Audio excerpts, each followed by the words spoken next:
So I'm here with David Meerman Scott at IMS in Boston. Thank you so much for speaking with us. My pleasure. It's good to be here. Fantastic.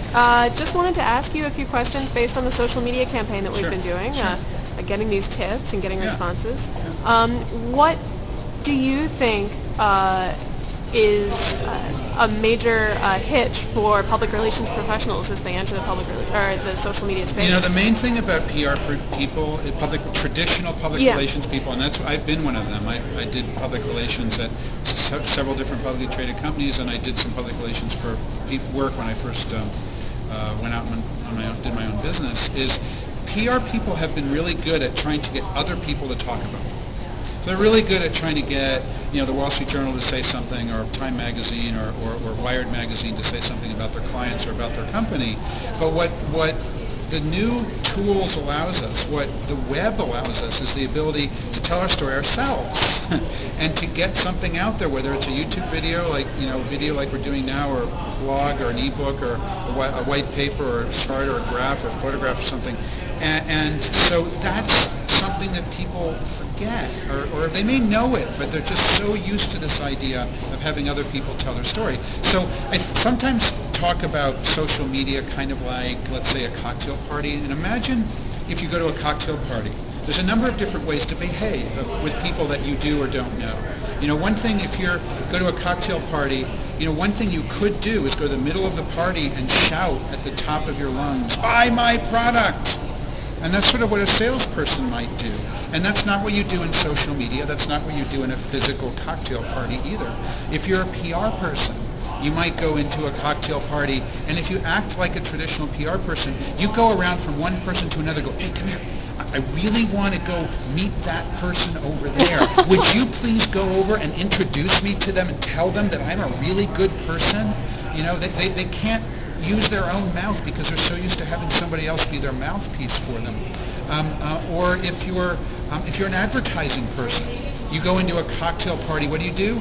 You put a big fat honking banner on the wall that says your product's name and your brand and whatever. Now, I'm not saying that those things are necessarily wrong when it comes to social media. Sure, you can put a brand on, your brand on a banner and a social media site. You can get other people to talk about you. You can bug people one at a time to try to sell stuff. But what really works, and what this new idea is the idea that you can create your own content, and that's what a lot of PR people forget. Do you think that it's still possible to have validity in the market when you're advocating on your own behalf? I mean, usually... I'm not talking about advocating on your own behalf. I'm not talking about pitching your product like a whore. Right. What I'm talking about is understanding the people you're trying to reach really, really well.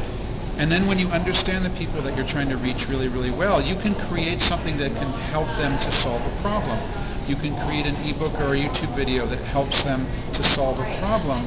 And that piece of content, together with many other pieces of content, can serve as ways that people will find you through the search engines. It'll serve as something that someone could send to a friend or colleague or a family member as a link that then people will find.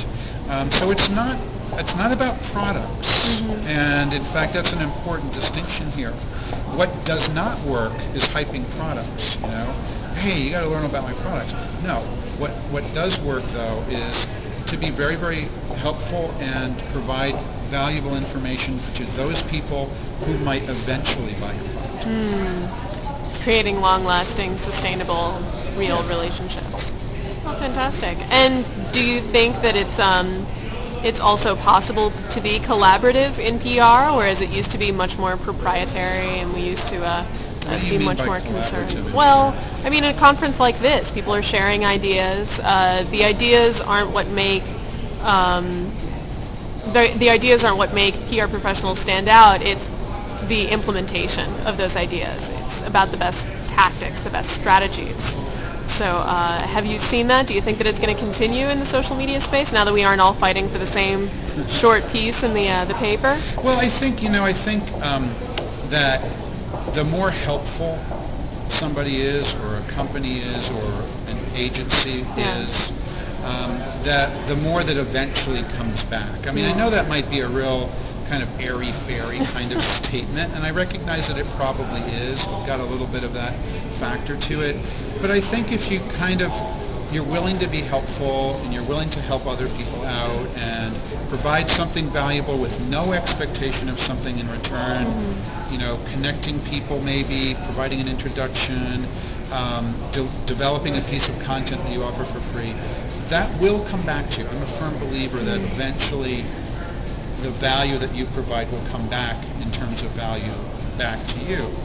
And if ultimately what you're trying to do is sell a product, that providing value to other people will eventually come back to you in the form of other people wanting to do business with you. I'm firmly convinced about that. And again, I know it sounds a little bit out there, but I do think that there's a lot of truth to it. Well, and I think it's proving your worth in social media.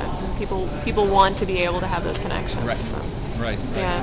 So how important do you think it is to be innovative in this space? Or is it better to just understand the tools that are most popular really well? So is it better to know what's coming around the corner, or is it better to be just the best tweeter there is? Oh my God. I think it's a little bit of both. Mm-hmm. I think that the people who are early to blogging, if they've stuck with it and done a good job, are generally some of the most popular bloggers. People who are early to video blogging. Well, for example, people who are early to blogging, Seth Godin, for example, was a very early blogger. He's now one of the most popular bloggers in the world. Steve Garfield was a very early video blogger. He's still one of the most popular video bloggers out there. The people who are very early to Twitter, like Chris Brogan was a very early guy to Twitter, is one of the most popular people on Twitter. So I do think that being first to something has tremendous value. Mm-hmm. But there's a new social media site born every hour. Not every day, every hour. They're coming hot and heavy. That doesn't mean that what you should be spending your time doing is setting up a profile on every single brand new social media site. You got to get a sense of, is this thing big? Are people talking about it? And what I always do is I have the sniff test in a conference like this. There's 350 people in the room over here. All of them are pretty social media savvy. And I want to know, what are people using? Is there a new thing that people are using? And I learned about Twitter at a conference. I learned about the flip video camera at a conference. I learned about a number of different things that I'm now using every day for my business at a conference. And so if everyone all of a sudden starts, I don't mean everyone, but if all of a sudden there's people I respect, if out of 350 people, a dozen people are saying, hey, have you seen this new, TweetDeck is another example. I'd never heard of TweetDeck until I was at a conference like this about a year ago, and or maybe it was 18 months ago, I don't remember, but there were like 30 people at the conference were using this as their tool to watch Twitter. I'm like, holy cow, I need that too. That's interesting. But I don't think it means you chase the very, very, very, very, very, very new things. Right. Well, and do you see anything that's emerging from this conference that we should be watching out for? I guess Pitch Engine is one of them. Pitch Engine is something that's interesting. No, I haven't. Yeah. I haven't seen anything that I eager to get a username and password right away for. Okay. But that doesn't mean anything, because I may not be running with the right crowds. I might be the old fart now, and there's other people out there who are like on the cutting edge of using these new things, and I'm missing that. So I'm not convinced that because my answer was no, I didn't see anything cool, that means there isn't anything cool out there. Well, it's hard to imagine. Well, thanks so much. Yeah, my I pleasure. appreciate it. Okay.